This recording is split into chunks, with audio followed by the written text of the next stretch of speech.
Bienvenue à toutes et à tous sur Grand Littoral TV, nouveau flash d'information et on commence évidemment avec cette actualité judiciaire. La quarantenaire qui avait reconnu être le corbeau de l'Institut Callot de Berck était convoquée lundi après-midi au tribunal correctionnel de Boulogne-sur-Mer.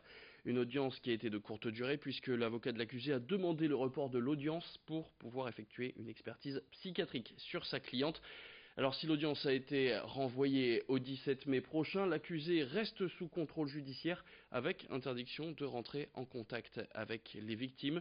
De son côté, l'Institut Callot a totalement réouvert lundi matin après plusieurs mois d'une sombre affaire. Affaire qui débute quelques mois avant même les premiers messages anonymes quand l'accusé subit une rupture, une séparation marquante puisque la quarantenaire perd 14 kilos. Alors ce lundi, Corentin Escaillé était au tribunal de Boulogne-sur-Mer. Il y a rencontré maître Marie-Alice Fascal-Leonetti, l'avocate de la défense. On l'écoute. Je crois qu'il faut lui laisser le temps de réaliser tout ce qui s'est passé. Ça a été très rapide. Elle a été interpellée jeudi en fin de journée et nous sommes à peine lundi. Il s'est passé beaucoup de choses en très peu de temps. Donc c'est très bien, on aura le temps d'ici le 17 mai de préparer sa défense utilement. Le renvoi est nécessaire parce qu'il n'y a pas suffisamment d'éléments dans le dossier pour déterminer les raisons pour lesquelles madame a agi de la sorte. C'est forcément difficile pour elle, une chose à la fois. On va attendre le 17 mai avec des expertises et on en saura davantage sur les raisons qui l'ont incité à faire cela.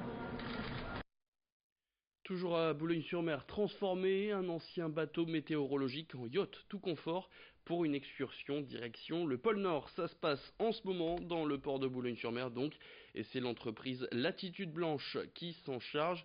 Le navire Polar Front doit être prêt pour le mois d'avril. Alors en ce moment, l'équipe est en train de s'occuper des finitions. À son bord, 9 cabines spacieuses pouvant accueillir 12 passagers. Et puis en plus de cette expédition touristique de luxe, le navire embarquera des outils météorologiques qui pourront aider Météo France, qui ne dispose encore que de peu de données météo du pôle Nord. Une croisière de luxe pour une aventure hors du commun, mais qui a un prix 1000 € par jour pour un voyage qui dure de 10 à 12 jours. La première croisière quittera donc le port de Boulogne-sur-Mer le 7 avril prochain. Elle passera au large de l'Angleterre, de l'Irlande ou encore de l'Écosse. Puis suivront d'autres croisières au large, cette fois du pôle Nord. Alors un nouveau périple de luxe, direction le Grand Nord, raconté par ses créateurs qui s'exprimaient au micro de Corentin Escaillé. C'est le projet de mon meilleur ami Yann Le Bellec et moi-même qui sommes passionnés d'épaule et qui avons voulu créer un modèle calibré à nos attentes et à l'image de ce que nous on envisage pour l'expédition polaire. C'est-à-dire un navire à taille humaine mais confortable qui peut offrir le luxe qui existe sur de navires de plus gros volume. Alors notre cœur de métier, notre passion, c'est l'expédition polaire en zone polaire. Donc le navire sera amené à fréquenter ces zones-là qu'il a déjà fréquentées plus tôt dans sa vie de navire météorologique. Et on aura également une partie celtique, puis Laponie, enfin croisière Europe du Nord au nord de la Norvège avec des safaris baleines. Une distinction et de l'émotion pour la propriétaire. Aquadipre, ça fait maintenant 3 ans que Sandrine a racheté la taverne du Westhook, un estaminet qui était reconnu et primé d'un label qualité tourisme. Mais au rachat de l'établissement, cette plaque lui avait été retirée car elle ne lui appartenait pas. Alors après 3 ans d'efforts pour pouvoir la récupérer et la visite d'un client mystère, Sandrine a pu retrouver ce fameux label à afficher sur les murs de son estaminet. Une distinction pour elle qui s'était lancée à corps perdu dans cette aventure. Celle qui était avant dessinatrice en bâtiment avait décidé d'investir dans ces murs après son licenciement économique. Elle témoigne de son émotion au micro de Joël Warno. Pour moi, je partais avec, je sais pas comment vous dire, je devenais pas digne des lieux en fait, parce que c'est comme si on m'avait enlevé quelque chose. Donc j'ai dit je vais pas faire de qualité, donc voilà, j'étais un peu, comment vous dire, je me sentais inférieure et j'ai dit j'ai un but, c'est de récupérer ce label.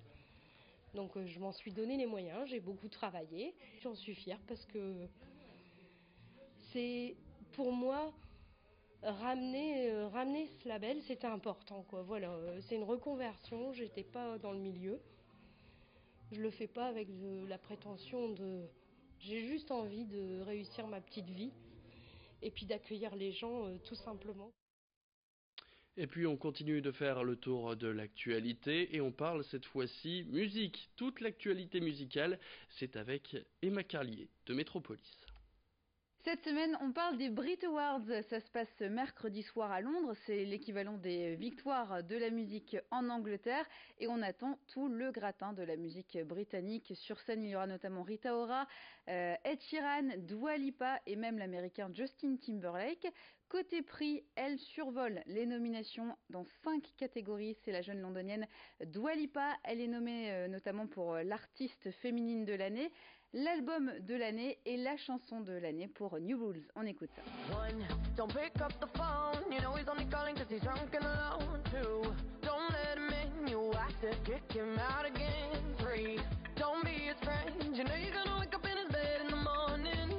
And if you're under him, you ain't getting over him. I got no rules, I count 'em.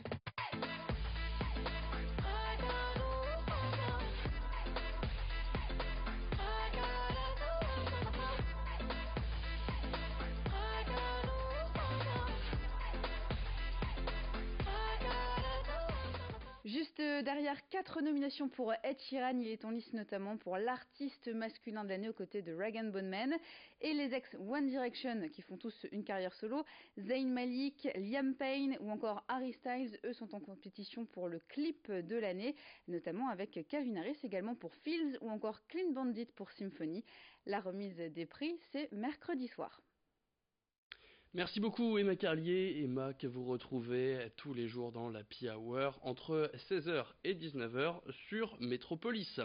C'est la fin de cette édition, merci à toutes et à tous de l'avoir suivi. Tout de suite sur Grand Littoral TV vous retrouvez vos prévisions météo et l'information continue. Rendez-vous dans le prochain quart d'heure pour un nouveau flash.